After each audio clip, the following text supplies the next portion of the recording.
are sitting here in West Nashville with John Ashburn. He is the viral TikTok sensation with the hit Back When, and he just released his newest single, Redneck Riches. We're so excited to have you here. Hey, thanks for having me. I'm pumped. We are so excited. We are stoked about your newest single that just came out last Friday. Yeah. I can't believe... No, it's almost been a week. Yeah, it's a smashing success already. Hopefully. We'll see. Of course. I haven't got to see all the numbers yet. It is, I'm telling you now. So on Spotify alone, I brought up that you are a smashing success already. You have, again, Spotify alone, over 200,000 streams on your hit single, Back When. Mm-hmm. In it, you reminisce kind of the prime country days, 90s country, and you reference some legends in it. Oh, yeah. If you were to have the John Ashburn Ultimate Nostalgia Tour, who are 3 must-have artists in your lineup? Oh, man. I would definitely go with Joe Diffie. Yeah. Almost repeating the song kind of. Okay. I would say Joe Diffie, Brooks and Dunn for sure. The last one, that's tough for me. Who's one of my favorite ones other than those two? I don't know. Maybe I would go with I know Shania Twain's not really that old, I don't feel like, but I'll probably go with Shania Twain. She's back at it, by the way. Yeah, she's back at it. She's on the scene. Yeah, I've seen her on the internet, so she's Dang. getting it done. She is. Yeah. The internet's where you get, That's where you get all your information. Exactly, all the freshest things. About 99.9% not true. But Shania Twain being the stuff, true. Yeah. Yeah. Absolutely. So you and your wife, Kennedy, I did a little bit of research. It looks like you guys are coming up on your 3rd anniversary, is that right? Yeah, about to be married for 3 years. Dang, congratulations. Yeah. Oh. I'm excited. It's easy to remember my wedding date because it's December 7th. And I always think of Pearl Harbor. Oh, so, yeah. Easy to associate that with that. So I won't ever forget that. Now, all the times where she's like, it's our anniversary of this, I'm like, definitely did not remember that one. Definitely didn't remember that one, but I got the wedding one on lockdown. That's so the important one. Yeah, and her birthday. I got that. Aww. Well, that's really exciting. Congratulations. Thank you. It's coming up in just a couple months. Yeah. It's the leather anniversary. I want to know, what was your wedding song? Our wedding song, so we did our first dance to Pray For You by Matt Still. Oh. Yeah, I thought it was a good song. And then I took the garter off her leg to Welcome to the Jungle by Guns N' Roses, so that was fun. That's appropriate. Yeah, my mom was staring at me, so I felt a little uncomfortable, but it went pretty smooth. You felt lasers in the back of your head. Yeah, I could feel it. Did you pick the song? Or? I did, I did pick the song for that moment. So. That's awesome. Well, I want to bring up your wife again. Yeah. She's beautiful, by the way. I agree. She's beautiful. So you have this hilarious video up on Instagram. You're like, which one? Yeah, I'm thinking, oh God. I want to ask you about your notoriously funny videos in a minute. Yeah. But first I want to bring up a particular video that I have in mind. Yeah. It's starring Kennedy. Okay. There's a line in your brand new single, Redneck Riches, that says, "Love the same girl since the 3rd grade." Yes. And Kennedy in this video calls you out on it. Yeah, she sure did. And you left new fans like us on the edge of our seats. So please clear it up for us today. How did you two meet? Yeah. And are the lyrics just catchy, or are they IRL? Are they in real life? So those lyrics, they're just catchy. I haven't known Kennedy or loved Kennedy since the 3rd grade. I don't know who I probably loved Spider-Man. So your paths crossed in the hallway? No, so the first time I met my wife, she was actually dating a friend of mine at the time. And we were doing an event at the school, kind of like a miniature passion conference for students to come and hear some, I guess you can say, church songs and some positive messages. and she was there. Actually, I think she sang a little bit, and then I sang too. So she can actually sing pretty good. Yeah. She just can't. She doesn't like to do it in public anymore. So. Oh man, you got to get her recorded. Yeah, I think way back. I think I talked her into one recording somewhere on my social media. I think there's a video of us singing together. Oh. I just can't remember how long ago. Maybe about 2 years ago. So. That's so cool. Yeah. Well, we look forward to some in the future. Yeah, hopefully I can talk her into doing some more. We'll see. Yeah. Well, speaking of your Instagram account, your bio on there says you're an ex-farmer. You just brought that up a little bit. Yeah. Can you walk us through that transition? Like, was there a defining moment that made you change your course, or was it more gradual? No, I had a moment. So, I was in the agricultural scene, just like my papa before me and my great granddaddy. And I was in college. I was dating somebody else at the time, and it didn't work out. And I had renovated my great granddad's farmhouse that I was supposed to move into. And whenever the person I was dating at the time left, I decided, hey, this is like a new shot for me. I can do whatever I want. Yeah. And in college, I started playing country music with a friend of mine around town at some of the local bars. There was only like 2 bars, so we did that. And I was like, hey, I really love this country music thing, so why don't we give it a shot? So we gave it a shot, and I guess the turning point would be whenever that breakup happened. I was like, hey, I got another shot at life. What do I really want to do while I was still young? And I didn't want to grow up and have any regrets. So yeah, I transitioned from the farming all day, every day, to never going anywhere, to, hey, let's give this music thing a shot. That is so cool. Yeah. I just want our listeners, anyone who's out there, maybe going through a breakup, see that silver lining and see how that can change the trajectory of your life in a very positive way. Yeah. That is so cool. At the time, it didn't feel very good or like a blessing, but now that I look back, I'm very happy that life happened the way it happened. Pretend, we have one of those comparison slideshows, it says Instagram versus reality. What does making a change like that look like from like a dreamer's lens? The Instagram, the highlights.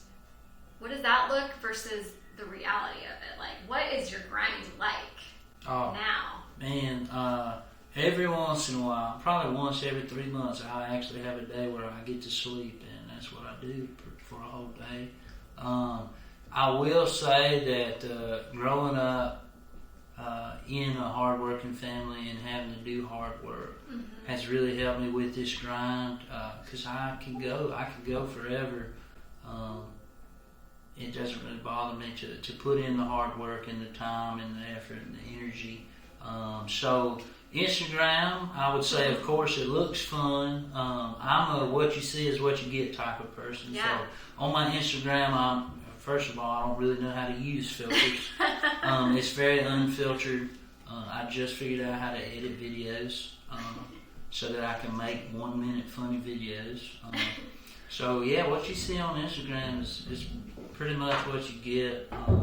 I don't dress up.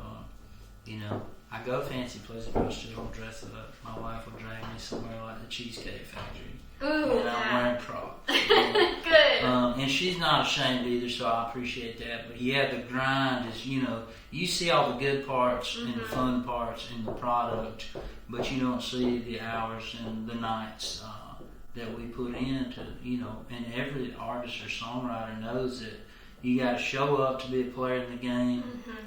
And if you're not doing it, there's 1,000 other people in Nashville or not in Nashville doing it. Absolutely. So there's somebody still working while you're sleeping or while you're at home watching Netflix or my gosh. So.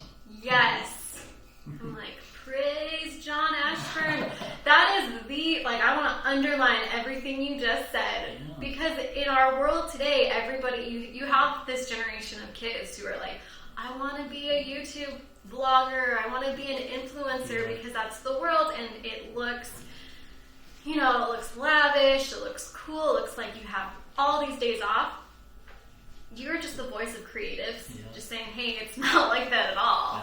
Y'all are working 9 to 5, I'm working 9 to 9, 5 to 5, whatever it is, constantly. So thank you for that. Sure, That's so true. Yeah, you got to make it happen. So. Exactly, and you're doing that. I mentioned earlier in the interview that you have some wicked funny videos online as well.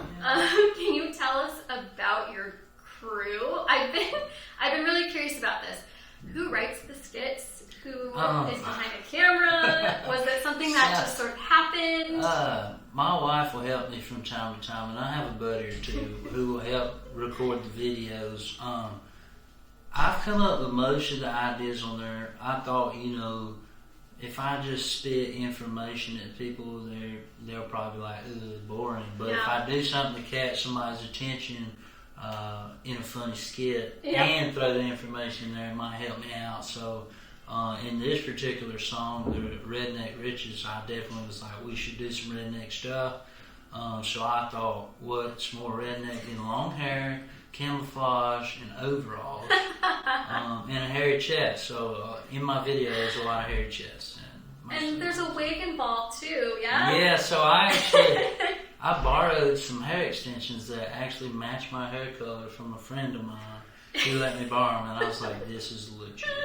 It is legit. When I first saw it, kind of questioned it. I was like, I wonder if he keeps that in his ball cap and lets it out in the video.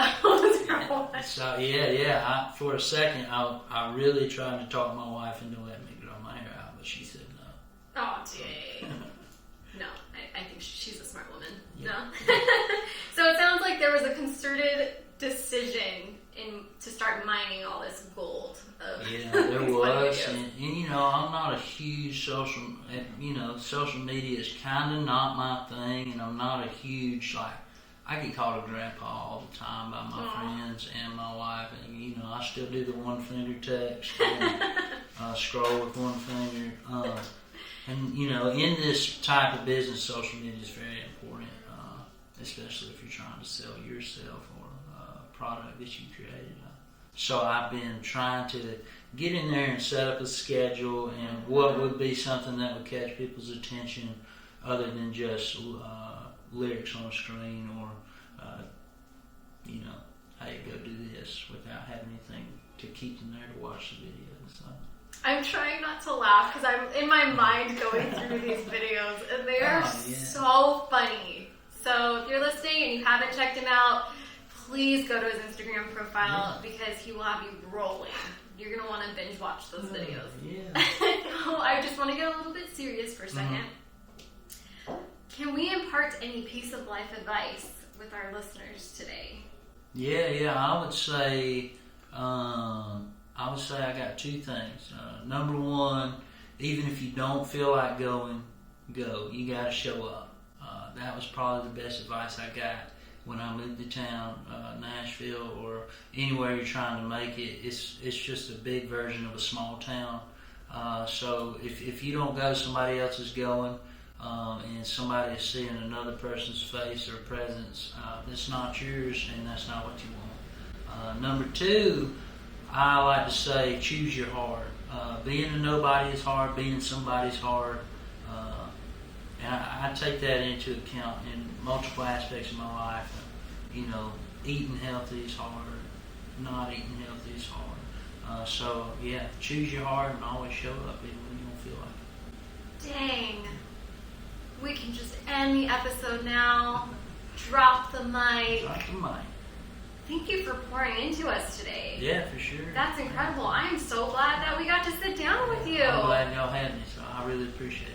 Do we have any shout outs today? Anyone we want to say hi to? Oh man, there's a lot of people I'd love to say hi to. Maybe my mom and pops will be able to listen to this. We'll see. But yeah, hey mom and dad. Hey to my wife and my dog Georgia if she's watching. I have a dog named Georgia. And then I have some coworkers. Shout out to my coworkers. I just don't want to say their names for security purposes. Yeah, there you go. But yeah, and all my band.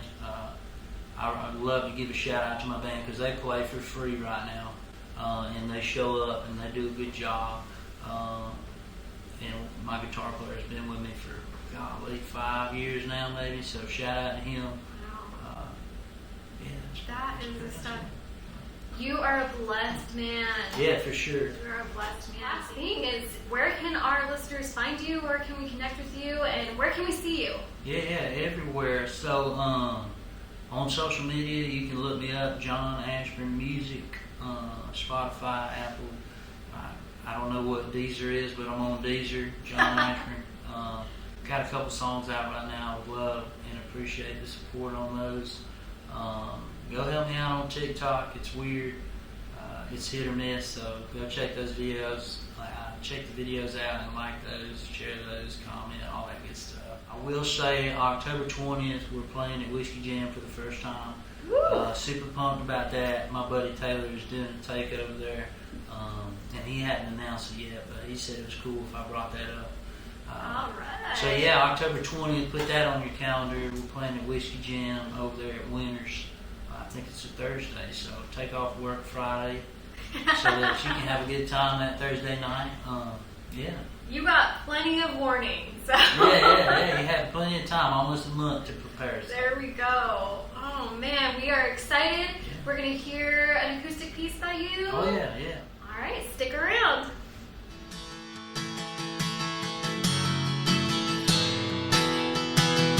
Generations